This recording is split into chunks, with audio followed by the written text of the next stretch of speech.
കടുത്ത സാമ്പത്തിക തളർച്ചയിൽ നിന്നും ഉയർത്തെഴുന്നേറ്റ കേരളം സാമ്പത്തിക കുതിപ്പുമായി മുന്നേറുന്നതിന്റെ കൃത്യമായ സൂചനകൾ നൽകുന്നതാണ് സംസ്ഥാന സർക്കാരിന്റെ ഈ വർഷത്തെ ബജറ്റെന്നും തീരദേശവാസികളെ പ്രധാന ആവശ്യങ്ങൾ നിറവേറ്റുന്ന ബജറ്റ് പ്രഖ്യാപനമാണ് ധനകാര്യ വകുപ്പ് മന്ത്രി അവതരിപ്പിച്ചിരിക്കുന്നതെന്നും ഇ.ടി. ടൈസൺ എം.എൽ.എ അഭിപ്രായപ്പെട്ടു.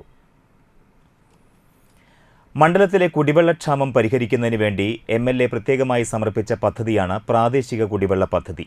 എടത്തിരുത്തി പഞ്ചായത്തിൽ തനത് കുടിവെള്ള പദ്ധതി ആവിഷ്കരിച്ച് നടപ്പാക്കിയിരുന്നതിന്റെ ചുവട് പിടിച്ചുകൊണ്ട് കയ്പമംഗലം മണ്ഡലത്തിലെ പ്രാദേശിക കുടിവെള്ള പദ്ധതിക്കായി പ്രത്യേകിച്ച് ശ്രീനാരായണപുരം ഗ്രാമപഞ്ചായത്തിലെ കുടിവെള്ള പദ്ധതിക്കായി 200 ലക്ഷം രൂപയാണ് ഈ ബജറ്റിൽ നീക്കിവച്ചിട്ടുള്ളത്.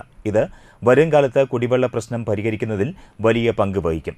കയ്പമംഗലം നിവാസികളെ പ്രത്യേകിച്ച് മത്സ്യത്തൊഴിലാളികളുടെ നിരന്തര ആവശ്യമാണ് കയ്പമംഗലത്ത് ഒരു മിനി ഹാർബർ. ഇതിനായി ബജറ്റിൽ 7 മിനി ഹാർബർ പൂർത്തീകരണത്തിനായി 65 കോടി രൂപ വകയിരുത്തിയതിൽ കയ്പമംഗലത്തെ മിനി ഹാർബർ ആണെന്നുള്ളതും ഈ പ്രദേശവാസികളുടെ സ്വപ്നങ്ങൾക്ക് ചിറകുമുളയ്ക്കുന്ന വസ്തുതയാണ്.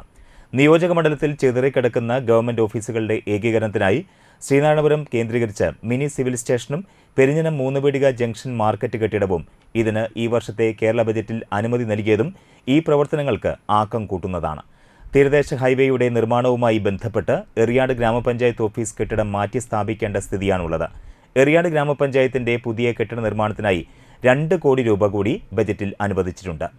ആയുർവേദ മേഖലയിലെ ചികിത്സയ്ക്കായി കൂടുതൽ പേരും ആശ്രയിക്കുന്ന ശാന്തിപുരം BKSM ഗവൺമെന്റ് ആയുർവേദ ആശുപത്രിയുടെ കെട്ടിട നിർമ്മാണത്തിനായി 2 കോടി രൂപ കൂടി ഈ ബജറ്റിൽ അനുവദിക്കപ്പെട്ടിട്ടുണ്ട്. പൊതുജന കൂട്ടായ്മയിലൂടെ കേരളത്തിൽ തന്നെ ആദ്യം എന്ന് പറയത്തക്ക രീതിയിൽ സ്വന്തമായി കളിസ്ഥലം വാങ്ങി കുട്ടികളുടെ വികാസത്തിനും നാടിന്റെ വികസനത്തിനും വേണ്ടി നാന്ദി കുറിച്ച പ്രവർത്തനം ഏറ്റെടുത്ത ഈ വർഷത്തെ ലൈബ്രറി ഗ്രേഡിംഗിൽ A+ നേടിയ കളരിപ്പറമ്പ് വായനശാലയുടെ കളിസ്ഥലം നിർമ്മാണത്തിനായി ബജറ്റിൽ 1 കോടി രൂപ അനുവദിക്കപ്പെട്ടിട്ടുണ്ട്. എടവിലങ്ങ് വാതക ക്രിമിറ്റോറിയത്തിനായി ബജറ്റിൽ 1 കോടി രൂപ വകയിരുത്തിയിട്ടുണ്ട്. പടിഞ്ഞാറ് വെമ്പല്ലൂർ LP സ്കൂൾ ശതാബ്ദി മന്ദിരം പണികഴിപ്പിക്കുന്നതിനും GLPS പാപ്പിനിവട്ടം പുതിയ കെട്ടിടം നിർമ്മിക്കുന്നതിനു വേണ്ടി ബജറ്റിൽ 2 കോടിയാണ് നീക്കിവച്ചിട്ടുള്ളത്. എടത്തിരുത്തി ഇരിഞ്ഞാലക്കുട ഭാഗങ്ങളെ തമ്മിൽ ബന്ധിപ്പിക്കുന്ന എടത്തിരുത്തി ഉപ്പുന്തുരുത്തി പാലത്തിനു വേണ്ടി 10 കോടി രൂപയും ബജറ്റിൽ വകയിരുത്തിയിരിക്കുന്നു. ശ്രീനാരായണപുരം ഗ്രാമപഞ്ചായത്തിന് കളിസ്ഥലം, പെരിഞ്ഞനം ഗ്രാമപഞ്ചായത്ത്, പടിയൂർ ഗ്രാമപഞ്ചായത്തുകളെ ബന്ധിപ്പിക്കുന്ന ചക്കരപ്പാടം പാലം നിർമ്മാണം, കയ്പമംഗലം ഗ്രാമപഞ്ചായത്ത് കളിസ്ഥലം നിർമ്മാണത്തിനായി 1.5 കോടി രൂപ ബജറ്റിൽ വകയിരുത്തിയിരിക്കുന്നുണ്ട്. പട്ടികജാതി വിഭാഗത്തിനായി എടത്തിരുത്തി ഗ്രാമപഞ്ചായത്തിൽ തൊഴിൽ കേന്ദ്ര നിർമ്മാണത്തിനായി 1 കോടി രൂപയും അഴീക്കോട് പടന്ന മുതൽ എടത്തിരുത്തി പാലപ്പെട്ടി വരെ ഉൾനാടൻ റോഡ് നവീകരണത്തിനായി 8 കോടി രൂപയും എടത്തിരുത്തി ITIക്ക് പുതിയ കെട്ടിട നിർമ്മാണത്തിനായി 1.5 കോടി രൂപയും നീക്കിവച്ചിട്ടുണ്ട്. എടവിലങ്ങ് പകൽ വീട് നിർമ്മാണത്തിനായും മത്സ്യത്തൊഴിലാളികൾക്കായി പടിഞ്ഞാറ് Vempallur Companykadavu fish landing centre നിർമ്മാണത്തിനായും 2 കോടി രൂപയും എടവിലങ്ങ് വയോജന കേന്ദ്ര നിർമ്മാണത്തിനായി 3 കോടി രൂപയും അഴീക്കോട് മുനയ്ക്കൽ ബീച്ചിൽ ഓഡിറ്റോറിയം നിർമ്മാണത്തിനായി 3 കോടി രൂപയും ബജറ്റിൽ വകയിരുത്തിയിട്ടുണ്ട്.